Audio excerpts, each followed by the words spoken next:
Hey everyone, welcome back. Today I'd like to talk about Terraria. Why Terraria? So this game has a special place in my heart. It's one of those games that, even though it's a throwback to the 8-bit era, it has a whole plethora of stuff to it. On the surface, it seems rather uncomplicated and kind of blasé, but I'll tell you, once you get halfway through the game, it really opens up. There's a whole lot of content that becomes available, and it is a blast. This game is a massive 2D side-scrolling survival slash crafting slash exploration style game. It's kind of sandboxy. The game's available pretty much on every platform. I have it on PC, I've got it on my PlayStation, and I even have it on my phone. I've played through the Moon Lord on PlayStation and PC. I haven't got that far on phone. It was a little clunky.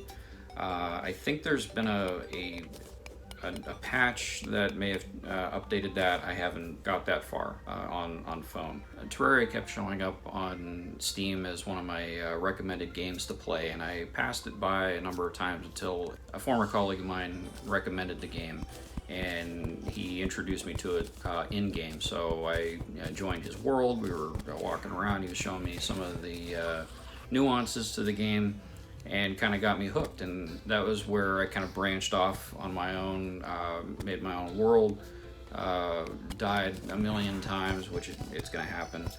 Regardless, dying in the game isn't terribly penalizing, so especially in the beginning, you lose coins, you don't really lose any of your inventory, and if you get back in time, if it's like close to your base, you can recoup those coins readily. You're an open world, your first task is just survive. So in the beginning, this game dumps you in the middle of nowhere. You're in a forest type biome. But before you know it, you're going to be traversing the map. There's the Corruption or Crimson, depending on which one you chose in the opening menu. There's deserts, snow, jungle, there's a dungeon. There's even a lava zone and an ocean on both ends of the map. After you get halfway through the game, you go into a hard mode with a lot more dangerous. Some of the bosses that you previously fought suddenly become terribly more difficult. I know there's probably a few of the younger players that are kind of laughing at me at the moment, but if it's your first time through the game and you're kind of a casual player, it's a little bit of a shock to the system. So be a little prepared, read up on it a little bit before you get in. I mean, if you're that kind of player that kind of likes to spoil yourself a little bit, don't be afraid to look up some of the guides, especially on the second half of the game, because some of the bosses are pretty tricky. I know that the shark one, he's kind of terrible. I didn't enjoy fighting him. I've only had to do that a few times. I usually avoided that one. There's another area in the game called the Lizard Temple, and that opens up a whole bunch of different things that you can use in the game to build some really ingenious traps. They have spike ball traps, there's wall spikes, there's a bunch of stuff that you can use along with some of the electronics. Once you get the engineer and the wiring part of it, you can start building some logic circuits, and that's where I kind of tie this portion of my playlist over to the other part where I'm tinkering around with a little bit of circuitry on the other side of my website. Some of the bosses are really interesting to fight in the beginning. They're fairly simple. You may have a little bit of trouble, but once you figure out what their patterns are, you can build around it. A lot of the game hinges around being able to set up your fight zone. If you go in just guns blazing, you're probably going to have a hard time and a bad day. If you set up your battle area, even in an arena, for example, then you can control the situation. One good way to check your progress in the game is to look at the achievements in Steam. It has a fairly easy way to navigate through and look at like what you've unlocked and what you still have to do. In PS4, if I remember right, it was a little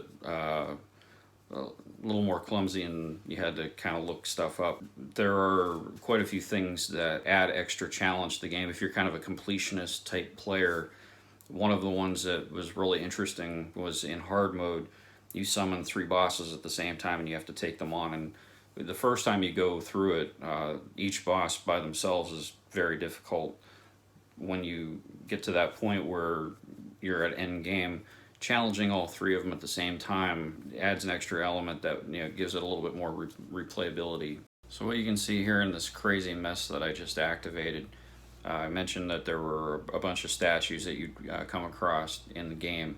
I have these all hooked up to a switch, so when the switch is thrown, some of the statues start to spawn stuff. Now you'll see that there's a lava trap at the bottom of the one, so the mobs that are spawned end up falling in there, but you'll see those little crabs there and they're just in like a little box. There's a little pressure switch, a couple of them, that every time they bounce and they make contact with it, they spawn more stuff in the statues, and it becomes kind of a perpetual motion type thing that there's all kinds of stuff that drops off in the trap. The same thing with the sharks. At any time, all you have to do is kill all the little lobsters and or crabs, and then you're back to square one. But it's kind of an ingenious little trick that you can find all kinds of tutorials and things that other people have done in game that are just really clever things. The community has come up with a lot of really brilliant ideas on how to make this game really enjoyable for a long-term play. As you can see, the treasure room that I've built, it's got all my materials, everything I've ever stored and played. They have a lot of neat things to protect your base. You'll see I have doors everywhere. In the beginning, the zombies aren't very smart. They walk up to a door, they can't really open it. Later in game though, some of the harder monsters know how to use the doors, so then you have to block the back side of the doors in order to shutter yourself in. There's some ghosts and other things that can pass through walls. They'll present different challenges later on, and your NPCs can kind of protect you a little bit, but once you get to a certain point, they tend to die more often than not. The cool thing about the NPCs, if they die, they do respawn. Sometimes they don't spawn in a very convenient place, but they're not real difficult to gather, and you can set their home place in the settings. So if you leave the game or go somewhere else in the map or something, they end up going back to their home position. This is an arena that I set up so that when bosses spawn in, I control the situation. There's different platforms. Before I had the UFO vehicle bouncing around from platform to platform added a level of challenge that the UFO kind of took away from. When you get to that point where you're able to spawn in bosses on your time and not when the game throws it towards you unexpectedly, this will make your life a whole lot easier, and you can start to kind of farm the bosses for different materials and whatnot. As you can see in the bottom there's a layer of honey. Honey happens to be something that helps regenerate you if you're taking damage. It's really slow, but it is that little extra thing. If you have 1 hit point, you're still alive. So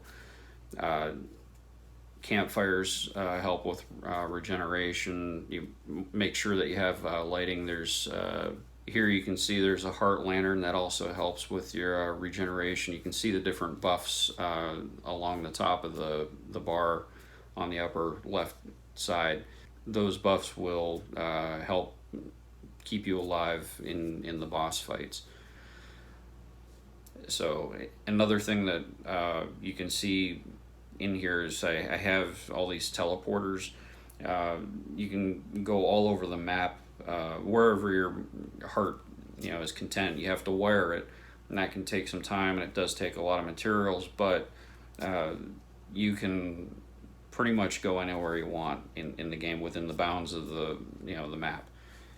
And there's a few other things that I don't have shown at the moment, but you can hook up a pump system, and if you say have a portion of the map that you need to get water to, or if you just want to like hit a switch and let it go. So thanks again for stopping by, watching this video. If you liked what you saw, please click the like button, subscribe to my channel, and above all, share this video. Really appreciate it. Talk to you soon.